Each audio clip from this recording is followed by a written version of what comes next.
Boker Tov, Parashat Haazinu, Kadosh Baruch Hu nous demande d'oyer. Oyer, Haazinu Hashamayim, Va'adabera, Vatishma Haaretz Imrefi. Écoutez, en hébreu, Tishma Haaretz, Tishmoa, c'est pas un d'oyer. Oyer, c'est Haazinu, c'est Ozen.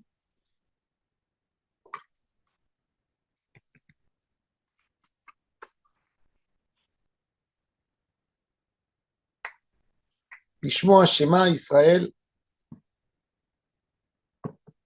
c'est écoute Israël. Mais écouter, c'est faire rentrer, expliquer à la Neshama. Moshe Rabbeinu a parlé de la grandeur d'Hachem, comment tout ce qu'il fait est juste, tout ce qu'il fait est droit. Hatzur Tamim Paolo, Akadosh Baruch Hu, c'est comme un rocher. Son œuvre est parfaite. Tous ses voies sont justice. Dieu de fidélité. Et, et Akadosh Baruch Hu, qu'est-ce qu'il nous dit? Am Israël a été corrompu par rapport à Hachem. On n'a pas fait ce qu'il nous a demandé. Et on nous dit, mon cher Rabbeinu nous reproche à Am Israël leur comportement.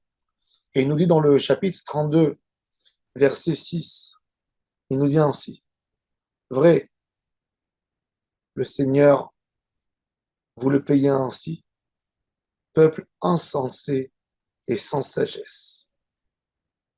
N'est-il pas ton Père, ton Créateur, lui qui t'a fait, qui t'a affermi? Comment tu peux faire une chose pareille à Hachem? C'est très intéressant que mon cher Abounou ne parle pas d'une sorte d'ingratitude. Comment tu aurais dû t'adresser à quelqu'un qui a reçu tellement de bien d'Akadosh Baruch Hu et il ne se comporte pas bien? Tu peux l'appeler ingrat. Mais pourquoi tu l'appelles insensé? Parce qu'en réalité, même le plus grand des fauteurs du Ham Israël ne peut pas, si rien qu'il regarde le bien d'Hachem, il ne peut pas fauter. Et c'est pour ça que ça s'appelle insensé. La punition qu'Akadosh Baruch Hu donnera à l'homme, c'est parce qu'il est insensé. Un homme qui voit tout ce qu'Akadosh Baruch Hu a fait avec nous, impossible de fauter. Impossible. On ne met pas ça devant nous.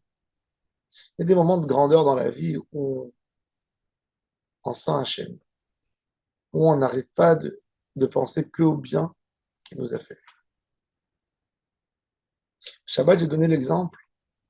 J'ai dit, il n'y a pas un précédent. Depuis que Dieu a créé l'être humain, il n'y a pas eu un précédent qu'un peuple a été chassé de son pays, a perdu la guerre, a été mis en esclavage, a été mis sur des bateaux pour aller être vendu comme esclave. Et après, admettant 40 ans, ils sont retournés dans leur pays. Ça n'existe pas. Il n'y a pas. Nous, le Ham Israël, on a perdu la guerre. Le temple a été détruit. On a été massacré. On a été vendu à l'esclavage. On a été dispersé dans 156 pays. Et nous sommes retournés 2000 ans plus tard en Israël, dans le pays. Ça n'existe pas une chose pareille. Rien que de penser à ça, rien que de penser à ça, on devrait être toute la journée avec un talit et de filit sur la tête. Rien que de penser à ça. Est-ce qu'on renie cette vérité? Non. Mais on est insensé. Insensé, c'est comme quelqu'un qui est paralysé. Tu le caresses, il ne sent pas que tu le caresses. Tu veux le masser, tu ne peux pas le masser. Il ne sent pas. Akadosh Baruch Hu, sa bonté est tellement grande que personne, même l'homme le plus audacieux, ne peut pas remettre en question la gentillesse d'Hachem. La Gemara elle nous dit qu'un homme très dur, vous allez peut-être trouver un sur 10 000, que quand quelqu'un lui a prêté de l'argent, au moment où il avait tellement besoin, il l'a dépanné, il lui a prêté. Et quand la personne vient réclamer sa dette, il lui dit, tu m'as jamais prêté. L'Allemand a dit, c'est impossible. Il peut lui dire, tu m'as prêté, j'ai remboursé une partie. Mais de dire, tu m'as rien prêté, très difficile de renoncer à ce point. Quand on regarde le bien qu'Akadosh Baruch Hu nous fait tous les jours, il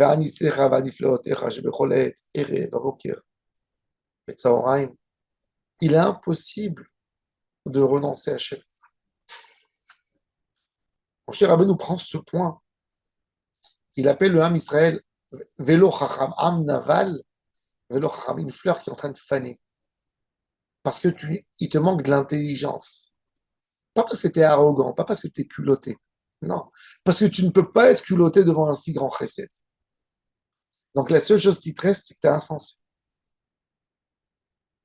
En réalité, mon cher Rabbeinu nous donne, dans ce passage, le secret, comment nous remotiver dans la avodat Hashem.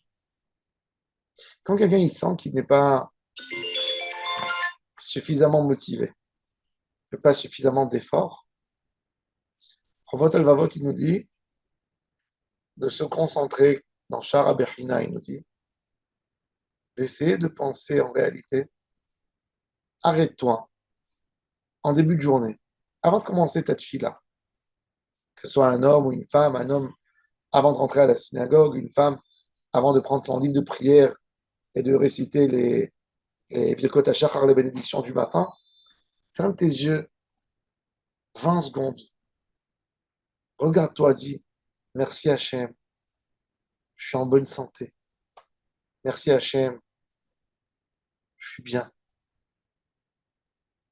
Tu n'as plus besoin de rien après pour évoluer dans ta avodat Hachem.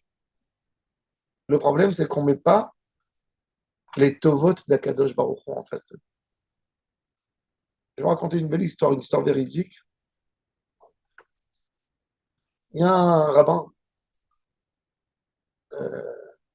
à Bnei Brak. Il a monté une organisation pour aider les malades. Il a reçu le prix d'Israël. Il s'appelle le Rav Firer. En Israël, il est connu dans tous les milieux. Quand quelqu'un a besoin d'un conseil médical, il s'adresse à lui. Et ce monsieur a grandi. Avant, c'était lui, à l'aide de tout le monde, il ne pouvait plus. Il était tellement chargé qu'il ne pouvait plus répondre à tellement de personnes. Donc, il a monté une équipe, il a fait une association pour aider les gens, pour donner des conseils médicaux.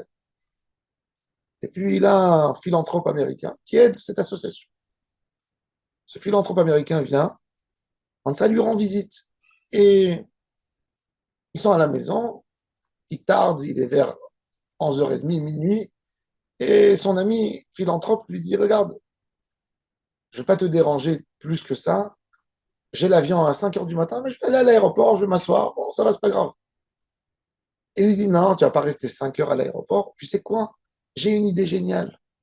Il est minuit, maintenant les routes sont vides, on prend un taxi tout de suite, on va au cotel, on est à 40 minutes, on est au cotel, on fait une petite prière, et de là-bas, je t'accompagne à l'aéroport, et moi, je rentre à la maison. Allez, génial. Ils vont au cotel, minuit et demi, il n'y a pas grand monde au cotel, et ils avancent vers les pierres pour embrasser les pierres du cotel, et ils entendent un monsieur qui se met sur les pierres, et que son corps, il bouge entièrement, tremblant, il pleure, il pleure, il pleure, il pleure. Ça leur a fait, ah, ça te bloque quand tu vois quelqu'un qui pleure autant. Et ils se regardent les deux. Et le Rav Firer dit à ce monsieur, regarde, ce monsieur, à mon avis, doit avoir un très gros problème. Il leur de baisser la voix. Ce monsieur a un très gros problème. S'il pleure autant, regarde, s'il a besoin d'une aide médicale, moi, je me mets à 4 pour lui. Mais s'il a besoin, si ce monsieur a besoin d'une aide financière, est-ce que toi, tu es prêt à l'aider, à lui arranger son problème?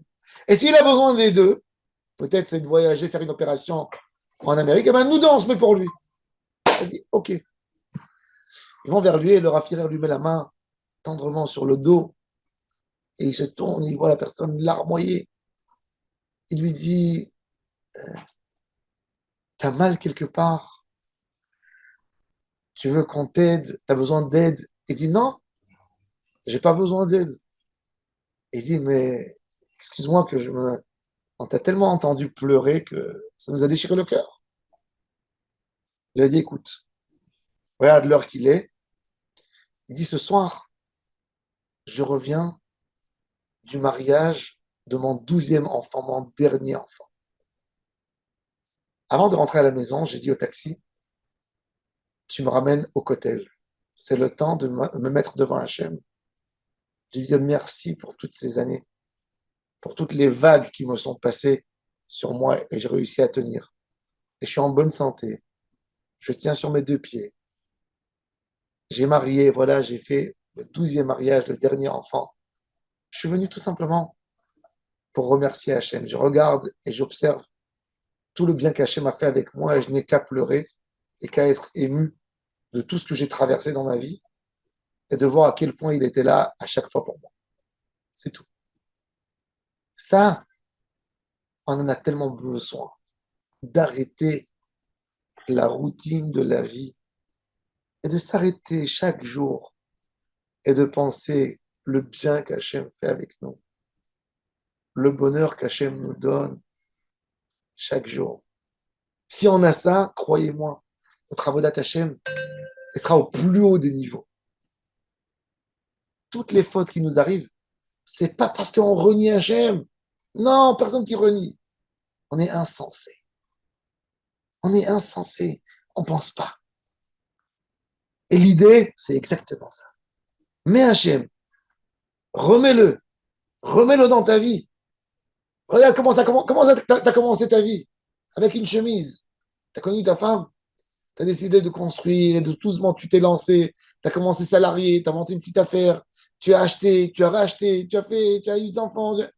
Remercie. Regarde tout ce bien. Regarde comment tu n'es plus le même. Regarde comment tu es aujourd'hui.